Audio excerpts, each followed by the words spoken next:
Hey, how's it going out there, everybody? Hope everybody's having a great day. It's weekly recap time. For you guys that don't know, I go over my loads every week. I talk about the variable costs, why I chose the loads, why I did the loads I did, and that type of stuff. A few things about it real quick. I'm on an 80-20 split with a reefer carrier. I don't talk about my carrier because I don't have a lot to gain from that. So just find yourself a good, small to mid-size reefer company would be my suggestion. And lease a truck onto them. Don't lease the truck from them. So I'll talk about some other stuff about weekly recap, but most of you guys know how this goes. If you don't know how this goes, maybe think about subscribing because I do this like every week. Sometimes they're not in order, like as far as I'll get backed up and I'll do like 2 in 1 week or something, but there's no skipping weeks. You have a bad week, you put it out there. You have a good week, you put it out there. These numbers are not to brag in any way. And if you make more money than me, then I'm happy for you. God bless. Everybody should be making good money right now. And if you're away from your family and sacrificing, then I think you should make some good money as a truck driver, honestly. I'm not going to be out here for free. So let's talk about the loads this week. 2 loads this week. One of them from from Minnesota down to Tennessee, Georgia area. I had 2 picks on that. 2 picks, 5 drops. Yes, 5 drops on that one. I do a lot of multi-stop reefer. It's just the way it is in my world. That load was 30,000 pounds, negative 10 degrees. I had a 40 miles of empty on that. And the total load was 1329 on all miles after making it to all those stops.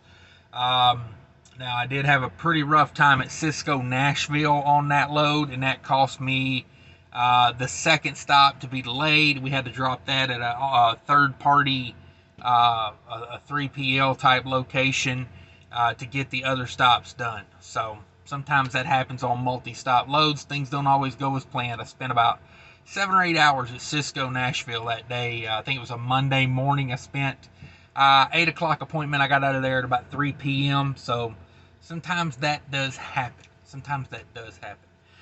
Second load was out of Cordell, Georgia. Had a load of watermelons up to Indiana. Not a bad load there. 155 empty miles, 806 on the loaded, 961 total. $3,100 on the watermelon load. And that one was 45,000 pounds. Yes, I'm not playing. I had an in ticket and an out ticket on the scales, and it was over 45,000 pounds. And yes, I was able to scale that legally on the reefer. 65 degrees continuous on that load, running, just keeping those watermelons nice and cool for everybody. And that's the 2 loads for the week. Now let's shoot down to the variable cost. I only go over variable cost here. When I get to the end, I'll say, and that's the money I have left to do what I have to do. And that's where you're going to plug in truck payments, insurances, cost of running your business, your fixed cost, that type of stuff. So $8,500 total revenue for the week, and I'm on that 80-20 split. So $6,800 to me. That's my 80% of the cut. Total miles for the week, 2,290 miles all in. That's 371 all miles. That's where we like to be. 195 empty miles on a week. That's 9%. That's 9% deadhead for the week. 2,095 loaded miles. 406 a mile loaded. 406 a mile loaded. Just to let you know where some reefer rates are at here lately. Yeah. Now both of these loads are kind of the second load is brokered by my carrier.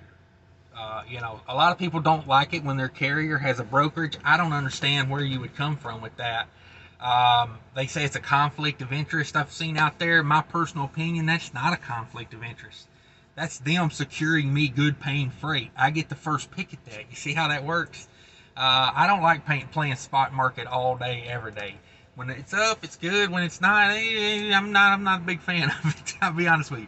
That first load is an email load, so that didn't come off the spot market. That came off an email list, email blast. So I say find you a carrier that's got some connections. So anyway, that's how I think about it. Let's get to some variable cost here. Variable cost I go over, and this week we're talking diesel. $1,062 in diesel. Check out the Mudflap app if you buy your own fuel. I recommend that. Check out, let's see what else I got down there in my description. I got a second channel, Trucking with Diabetes. If you're interested in that, check that out. I've also got a merch tent now. Got the merch tent open, selling Cash is King merch. Buy you some of that. Wear it, look fashionable. Your kids will respect you. I don't know. That's a hell of a claim, but I'm going to put it out there.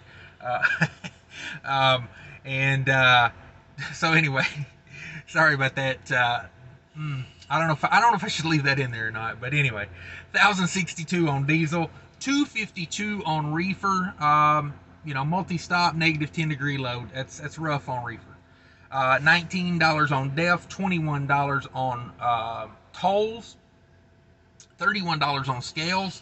And I think that watermelon load was the hardest time I've had scaling a load in quite a while.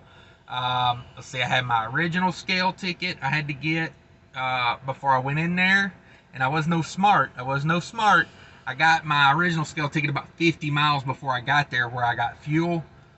Duh, I'm gonna have to rescale when I get loaded, So instead of driving 50 miles back, I just scaled it at the truck stop at the exit, I really didn't plan that out too well. I'll work on that next time. We'll get that under control, but I scaled it before I was loaded, I scaled it after I was loaded, and then I had to rescale it twice.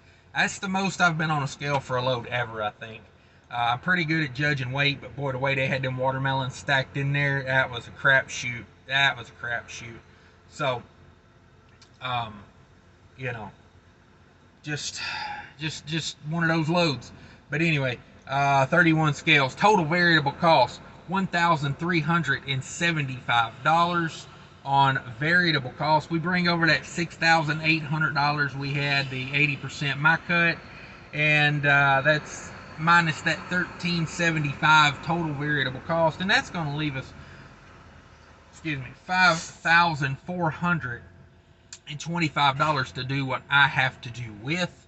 And there's where we end up. Sorry, I'm so distracted right now. I've got a guy here backing in beside me that obviously does not have a lot of experience driving from the way it looks, and he was making me very nervous. He's definitely flip-flop crew all day, and making me nervous. So sorry, I seemed a little distracted during this one, but I had to make sure a little bit of paying attention there. You can't have the flip-flop crew taking off my mirrors. Straight line backing. I don't understand why you gotta look so like you can't do your job, but when it's straight line backing. But whatever. Maybe I take too much pride in doing what I do. Thanks for watching, everybody. I appreciate everybody tuning into these things. If you made it this far, give me the like button, please. Think about subscribing, and as always, take care of each other out there.